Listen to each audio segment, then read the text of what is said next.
Pong. It's probably the first successful, mass-produced video game ever made. It can be credited for starting the whole gaming revolution. It's a classic. It's simple. It's, well, boring. Or maybe basic would be a better way to put it. People, and Atari especially, have tried to spruce it up for a modern age many times in the past. Pong the Next Level for PlayStation and its contemporaries come to mind. But how would you make Pong more cerebral? How could you take something as simple as 2 paddles and a ball and make it into a modern puzzle adventure game without losing the feel of the original that influenced it? Well, as it turns out, you take away the paddles. Well, for the most part. And you send the ball out on its own adventure in a desolate, lonely world. And somehow, it feels equal parts brain-tingling and relaxing. You make Pong into something like QOMP2 for the VCS, Steam, Epic Game Store, PlayStation, Xbox, and Switch. But is it worth picking up? Or should we pass it up for good old Video Olympics on the 2600 Plus instead? Let's find out.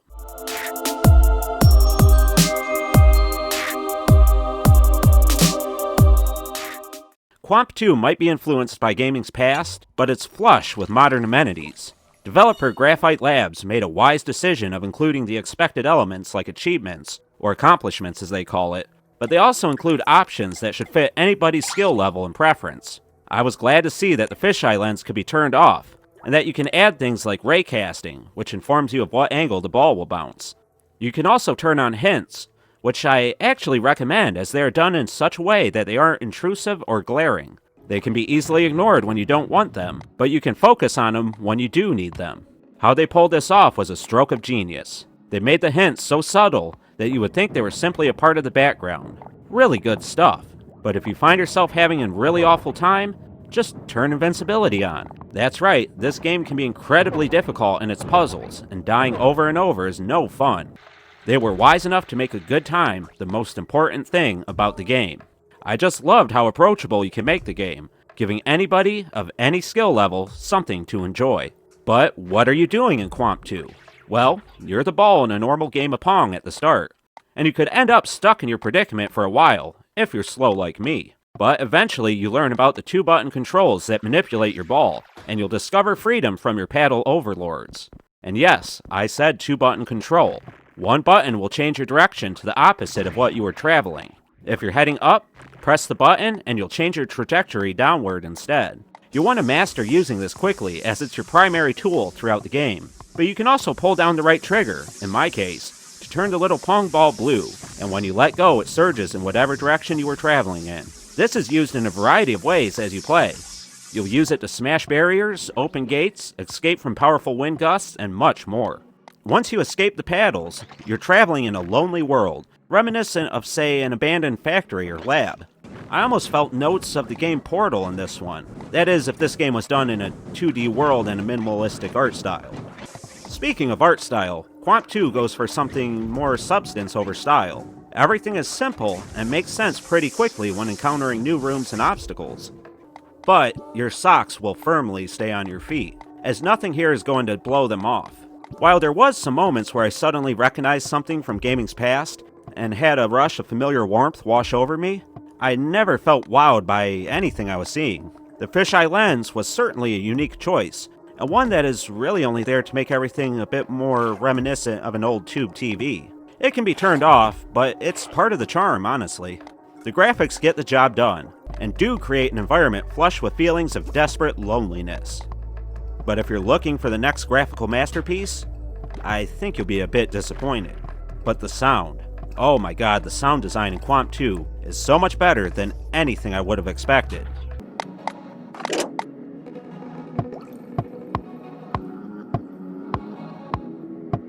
It's not just sound effects or music, it's an integral part of the experience that adds to the game in an extremely positive way. Levels usually start out with the music being reserved and quiet, but as you progress through the level, things pick up, adding intensity to boss battles, and almost notes of anticipation, or even fear in the main levels. And once the camera starts to zoom in and the music winds back down as you enter a corridor, you realize that you've survived another level. Relief washed over me in these moments, as the game requires a sharp mind and quick button presses. But the soundscape had let me know that I had done well, for now. But I think there's a few things you need to know about QOMP2's gameplay. It's more puzzler than adventure, and some of these levels are hard. Even with hints turned on and raycasting showing the way, I still expect some of you to get stuck in some places for a little while. You'll need to enter every level and every room with an analytical mind. You will not be able to lazily progress through QOMP2. You're going to have to be anticipating trajectory and angles, analyzing what effects your movements and button presses will have, all the while hoping you can dance your fingers over those buttons quick enough to pull it all off. If this doesn't sound like your type of game, then the excellent soundscape and feeling probably won't be enough to overcome it. But if it does sound like your type of game, then it's probably going to be one of the best experiences of its kind that you've had in a long while. Definitely on the VCS, as that console needs solid releases like this one. Don't get me wrong, the VCS has been getting a ton more excellent games, but it's always fantastic when something with the quality of QOMP2 hits the VCS store. The last thing I want to hit on is the excellent boss battles. The first boss battle started so subtly that I didn't realize it was a boss until I had already died a time or two. And I'll be honest, I was disappointed by that, but the rest of the bosses felt really incredible to step up against. And they brought a totally different challenge than the levels themselves. In most boss battles, you are locked in a single room with your enemies, and you need to outsmart them and prove what you've learned up to that point in the game. The bosses also manage to be nostalgic, without jamming it down your throat, but they also tend to be engaging and intense. The first boss battle aside, I felt that these were a definite highlight for me, and something I look forward to at the end of every world. The bosses were definitely my favorite part of an already good game. So I think it's easy to tell that I really like QOMP2. But we have to break everything down in our one-of-a-kind Atari Network pros and cons section to make sure that QOMP gets the recommendation that it deserves. So here we go.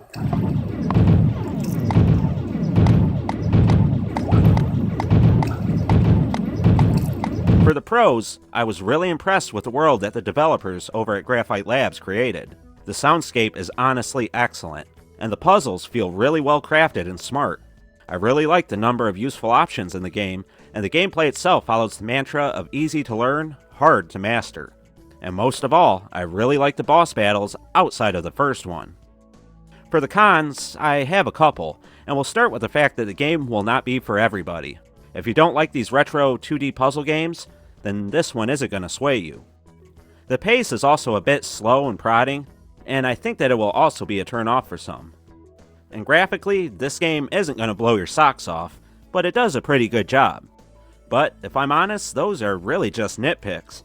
That's why I have little hesitation in giving QOMP2 for the Atari VCS and other platforms 4 classic controllers out of 5. I think most people will appreciate this title and get hours of enjoyment playing the base game and finding all the secrets afterwards. It's an experience that I'm afraid a lot of people are going to pass up, and that's a shame, honestly. But now I want to hear from you guys in the comments below. Have you been anticipating the release of QOMP2? If so, what platform will you be picking it up on when it releases on February 20th? If you've played it already, do you agree with my thoughts on the game? Or did I lose the plot somewhere in this review? I want to hear all that and more in the comments below. And don't forget to leave a like if you enjoyed the video, and subscribe for more just like it. I do a review every week, usually on Sundays, and another featured video every Thursday. And we also do a podcast every other Friday at 7:30 p.m. Eastern, 4:30 Pacific. It's the Atari Network podcast, hosted by myself and co-host Vinny Vineyard of Big and Funky Productions on YouTube. Check out the next episode on the 23rd of February. Okay guys, I'm the 7800 Pro System Gamer, Pong ball stuck in a world between two paddles called the Atari Network, and I want to thank you all for watching my review of QOMP2. And remember, stay classy, Atarians.